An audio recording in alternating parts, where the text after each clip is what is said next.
Imagine a crime so chilling it began as a story on the internet, yet ended with real-life terror.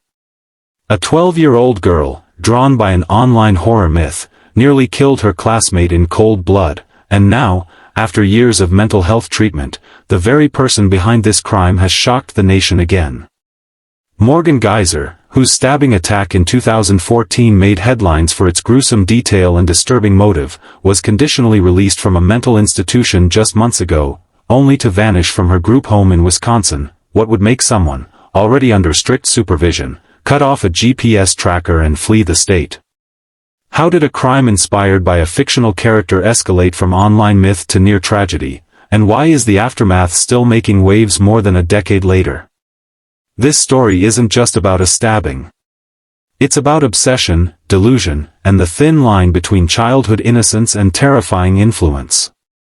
Morgan Geyser's case has always fascinated the public because it exposes a chilling intersection: the rise of internet myths, the vulnerabilities of young minds, and the limits of the mental health system. When she ran to Illinois with a 43-year-old companion, it wasn't a random escape. She clutched a stuffed toy, begged for her friend's safety, and whispered confessions that revealed guilt, fear, and confusion. Police footage showed a young woman trembling in the cold, hiding behind someone she trusted, while authorities tried to make sense of her story. What drove her to act this way? What does it say about rehabilitation, responsibility, and danger? By the end of this video, you'll see the full picture, from the horrifying attack that captured the world's attention, to years behind psychiatric walls, to the startling escape that proved some questions about mental health, accountability, and human behavior remain unanswered. And as we break down each chapter, you'll understand why this story continues to grip and unsettle, even as Morgan Geyser faces the consequences of her latest actions. It all started on a seemingly ordinary day in Waukesha, Wisconsin, back in 2014. Two 12-year-old girls, Morgan Geyser and Anissa Wire, lured their classmate, Peyton Lutner, to a nearby park. At first glance, it seemed like a typical playdate. But behind the innocent smiles and casual chatter, something far darker was unfolding. The girls weren't acting out of anger or jealousy, they were driven by a terrifying obsession with an online horror character, Slender Man, created in 2009 by Eric Knudsen on a forum, was a faceless, long-limbed figure who haunted children in internet stories, photoshopped into ordinary scenes. For most, he was just a creepy myth. But for Morgan and Anissa, he became dangerously real. They believed that harming Peyton would win the favor of this fictional being and even protect their families from imagined threats. The line between fantasy and reality had been completely erased in their minds. When the girls cornered Peyton in the park, what happened next was nothing short of shocking. Morgan stabbed her 19 times. 19 brutal strikes, narrowly missing the victim's heart. Anissa, instead of stopping her friend, reportedly cheered Morgan on. Peyton, terrified and bleeding, somehow managed to crawl to safety, leaving behind a scene that would haunt the small town for years. Emergency responders found her barely alive, her body riddled with wounds that could have been fatal. The aftermath revealed a disturbing glimpse into the psychology of two children influenced by digital folklore. Interviews and investigations later showed that they weren't motivated by typical motives like revenge or conflict. Instead, they claimed they had to carry out the attack to avoid Slender Man harming their families. Their statements were chilling in their innocence. Children committing near murder under the influence of a fictional entity. This wasn't just a violent incident. It became a nationwide story, raising questions about the power of the internet, the vulnerability of young minds, and how fantasy can twist into horror when left unchecked.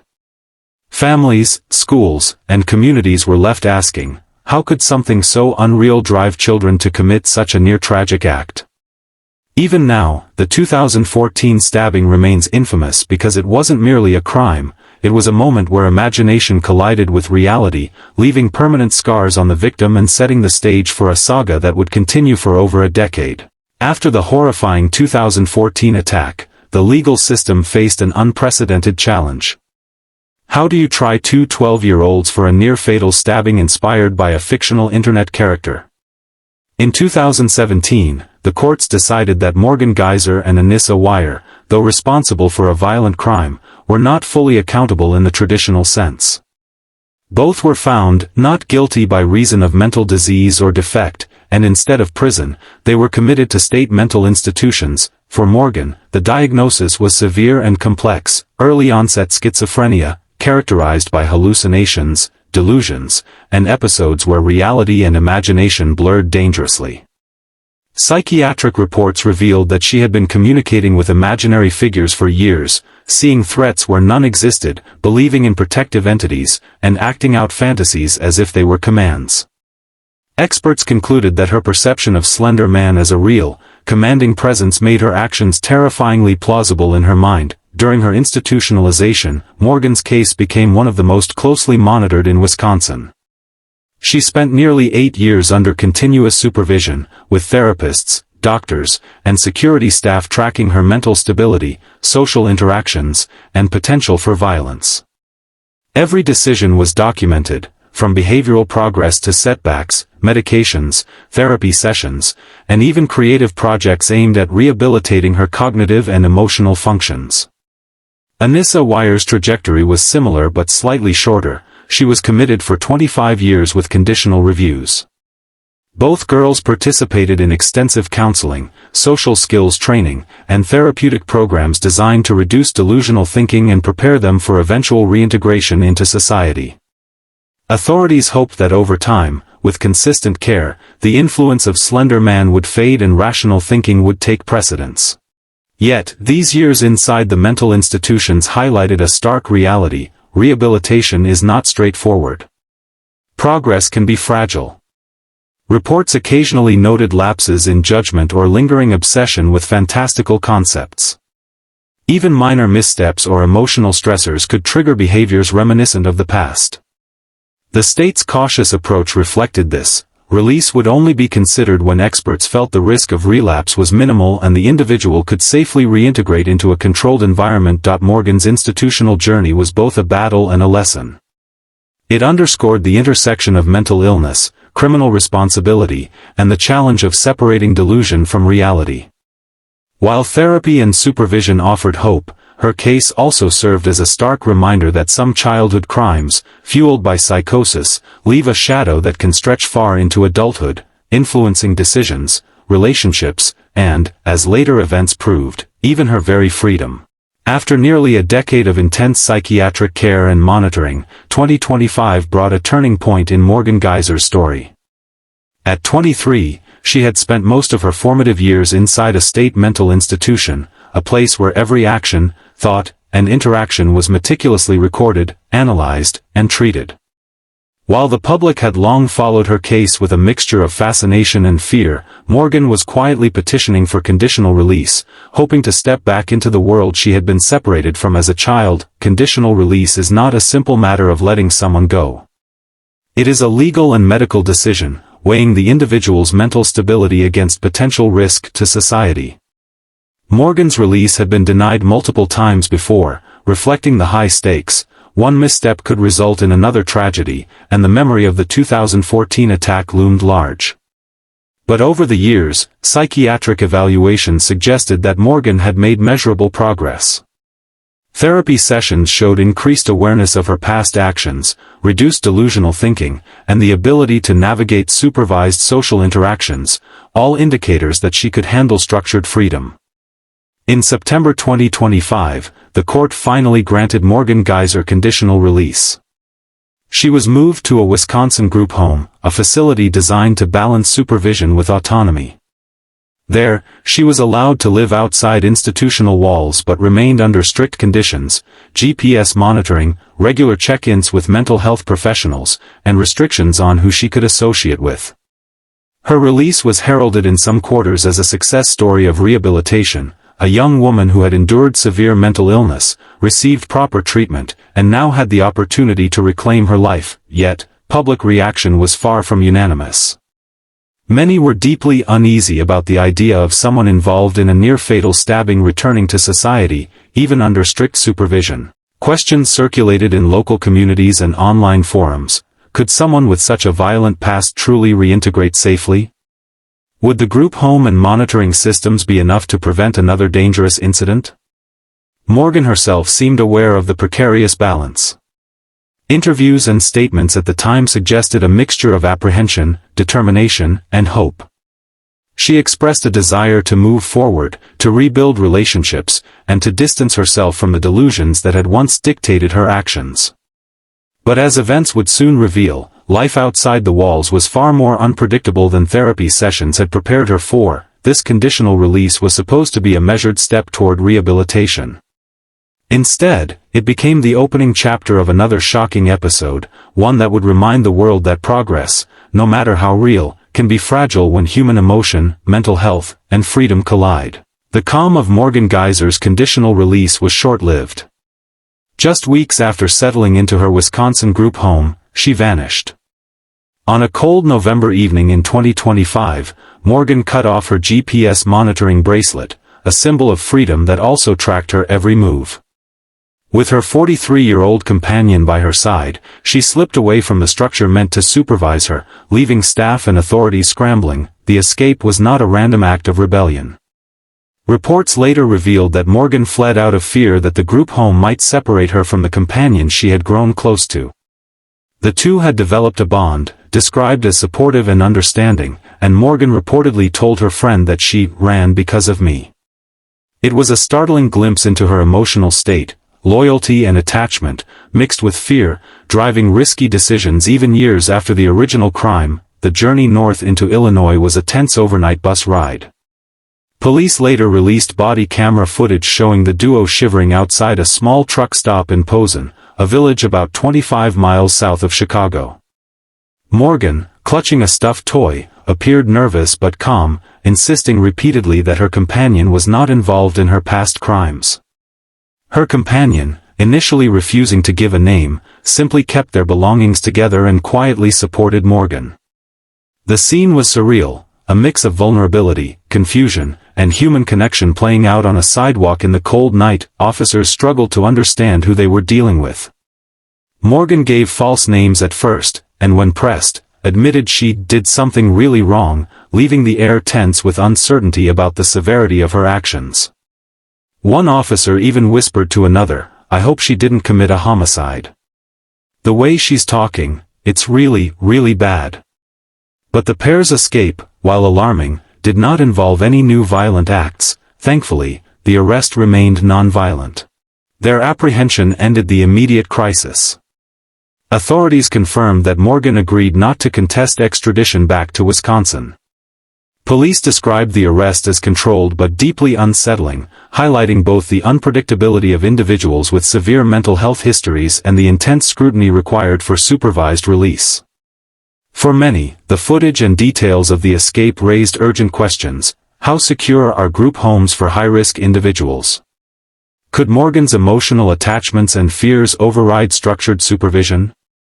This escape and arrest marked a dramatic chapter in Morgan Geyser's ongoing story. It wasn't just a breach of rules, it was a stark reminder that conditional freedom for someone with a complex past can be both a hopeful milestone and a precarious balancing act, one that authorities, the public, and Morgan herself would have to navigate with care. Morgan Geyser's escape sent shockwaves far beyond the small group home in Wisconsin. The legal system acted swiftly. She waived her right to contest extradition, meaning she would be returned to Wisconsin without delay. But authorities made it clear that this incident could have serious consequences.